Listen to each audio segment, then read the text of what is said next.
This video is absolutely nuts, okay? What you're about to watch is 4 judicial nominees nominated by President Donald Trump refusing to say that Trump can't run for a third term, okay? And this is really a striking and a chilling video.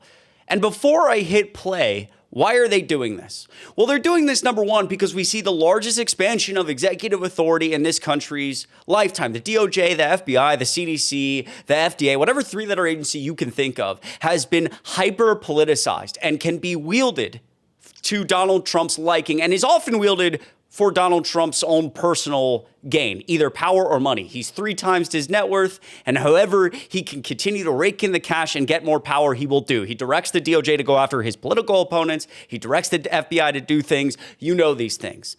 But the judicial branch has been trying desperately to slow down any illegal action. And the Trump administration is like, they have us teetering consistently, I would argue, on the edge of constitutional crisis by ignoring federal judges, by attacking the courts, by being so blatantly dishonest in court all the time, which again is very unprecedented. And so now we're going to try to appoint judges, get judges in who will be loyal to the Trump administration, which is that video I'm about to show you. How about this? Judge says Immigration and Customs Enforcement, ICE, has violated 96 court orders this month. This is referring to January. This is a Judge Schultz, I believe is how you pronounce it, who was appointed by George W. Bush. So famously a very woke, president, probably just a woke judge, as they always say.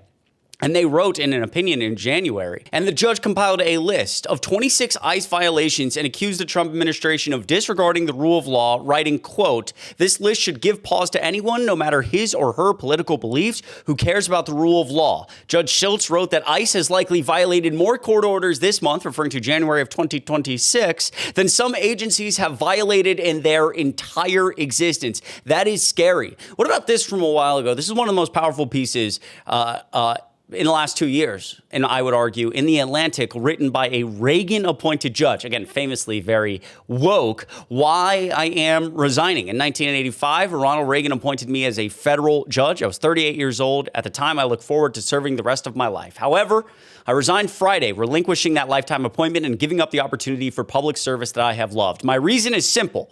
I no longer can bear to be restrained by what judges can say publicly or do outside the courtroom. Donald Trump is using the law for partisan purposes, targeting his adversaries while sparing his friends and donors from investigation, prosecution, and possible punishment. This is contrary to everything I have stood for in my more than 50 years in the Department of Justice and on the bench. The White House's assault on the rule of law, quote, "is so deeply disturbing to me that I feel compelled to speak out. Silence for me is now intolerable." And he is now working with democracy groups to try to make more of an impact. So those are just 2 examples.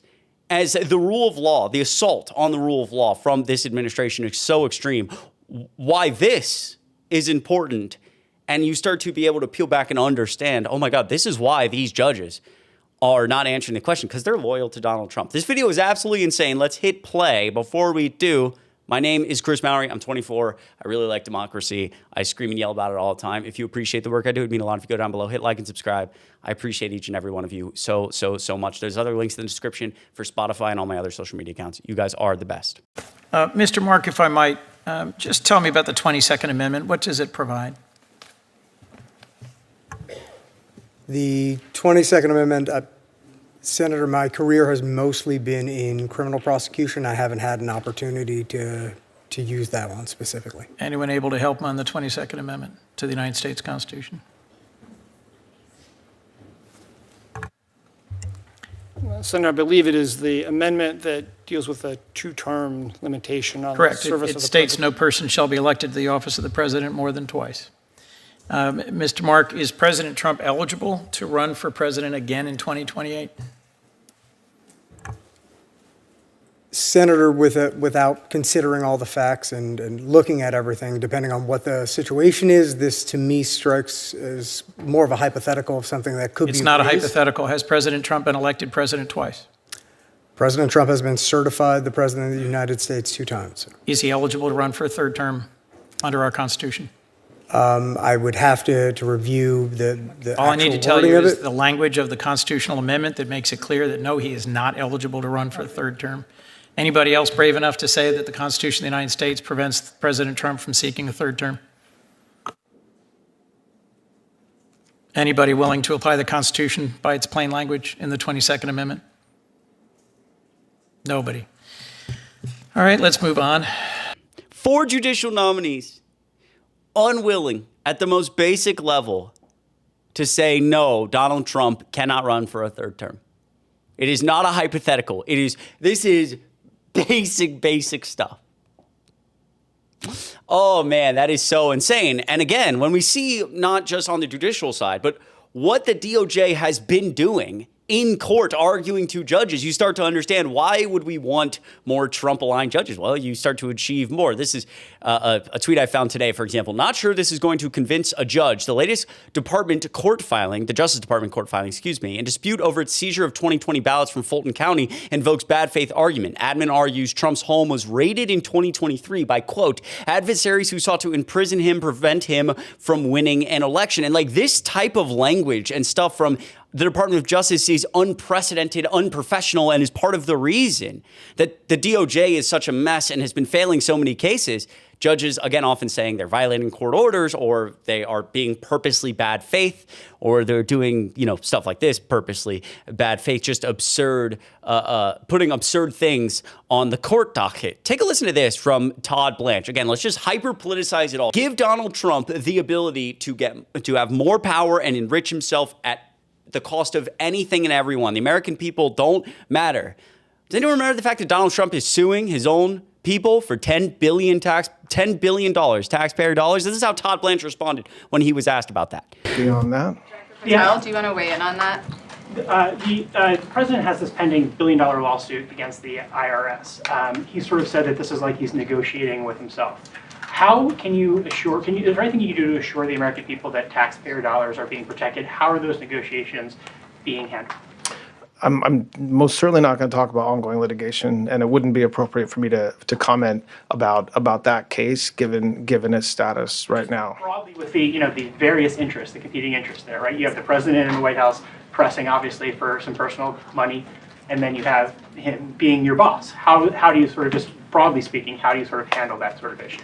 I mean, the Department of Justice handles complicated decisions involving those type of issues every day, all day, and not just this Department of Justice. Every Department of Justice handles issues like that. I mean, you have decisions that an attorney general or his or her staff have to make that are difficult and complicated, and we do it. Attorney generals before me have done it, and we'll be able to handle it in an appropriate and ethical manner. That's just not true. Okay, that's just not true. I'm sorry, but no other attorney general has actually been so clearly, whether it's Pam Bondi or Todd Blanche, directed at every single level by the president of the United States, both publicly and privately, to do things. And if they don't do what the president wants, if they don't go after certain political opponents, if they don't prosecute harder, if they don't secure indictments, they get fired. Pam Bondi couldn't win against Letitia James or James Comey.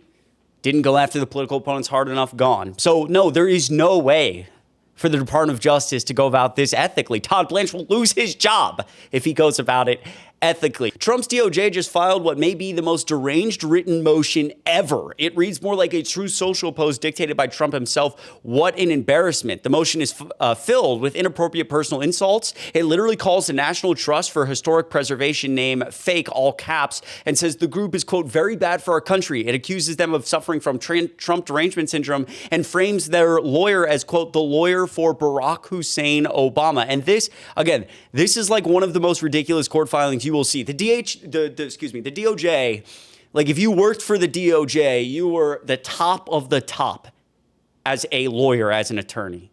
You're like, that is such a prestigious place to work. You're very good at what you do. And now this place is filled with like the most incompetent people, because all the competent people were pushed out. The only thing now is, will you be loyal to the president? And that's why we see court filings like this. Look at this. Look at this. This is insanity. This is a true social post. Congress has never dictated or tampered with the zoning, permitting, or architectural aspects of any project, especially one being given all caps. This is being submitted to a court docket for Oh my God.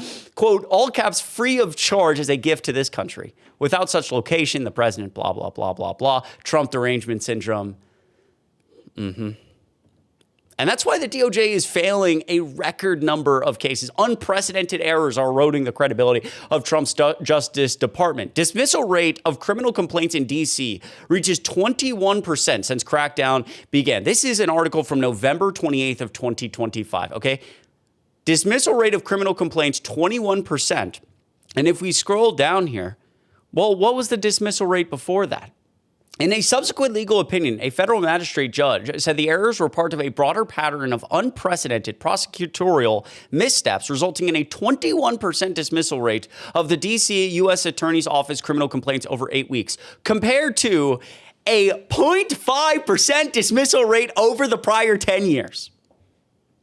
Trump's DOJ is a clown show of failed revenge cases. I'm going to zoom in a little bit, but essentially, the DOJ is making a mockery of itself. Grand jury indictments are relatively easy to obtain, and the DOJ secures them at an extremely high rate. In 2016, out of 155,000 cases, federal prosecutors only failed to secure an indictment in 6 of them.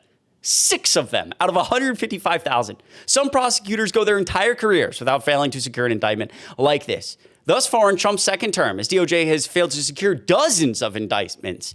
In addition to 6 members of Congress, the DOJ failed to indict Letitia James twice, with a third successful indictment being tossed for improper appointment. That was from the woman who had never tried a criminal case in her entire life. Because again, we hire based on loyalty. They failed to indict a man who threw a sandwich at a federal officer on felony charges, and then further failed to convict him on the accompanying misdemeanor case. And they failed dozens of other indictments. Again, unprecedented. So I come back to this. Why is this all happening? Because Donald Trump is getting super rich off this term, and he's obsessed with only 2 things: money and power. And so the DOJ has been hyper-politicized. We push out anybody who doesn't do the president's bidding. Now we just need to add some judges. Let's get some judges so people stop ruling so against us. So when we're ignoring the court orders, judges aren't getting angry and making it a whole thing, making press around it. We don't need that. We don't need that. We need to be able to indict our political opponents, and those, cases not just get automatically thrown out, right? This country, I mean, it's so scary what's happening. It's terrifying. Well, the image, is part of what led to this indictment. Yes. It is worth noting that on Amazon.com, we looked this up, there are dozens of products with the same terminology. We're showing it right here, 8647 being sold and purchased right now. Should individuals selling or buying 8647 merchandise be concerned that they're going to be prosecuted by the DOJ? This isn't about a single incident. Okay, this isn't, of course not. That's posted constantly. That phrase is used constantly. There are constantly men and women who choose to make threatening statements against President Trump. I put my account on it. I've said this multiple times. I will delete my social media accounts if this new case against James Comey with the seashells goes anywhere. It's going to get thrown out. It's not going to get very far. Okay? It's an absurd case. It's Donald Trump going after his political opponents. So again, why do we want judges like this? Make it easier. Just make these things easier for the president. Let me know what you think of all this in the comments down below. I really appreciate you watching this video. Again, my name is Chris Mowrey. I scream and yell about how much I care about democracy. It'd mean a lot if you go right down below. Hit like and subscribe down below. You can check out the show anytime on Spotify. And if you made it this far, on Spotify, make sure to rate the show 5 stars. I appreciate each and every one of you, and I will see you in the next video.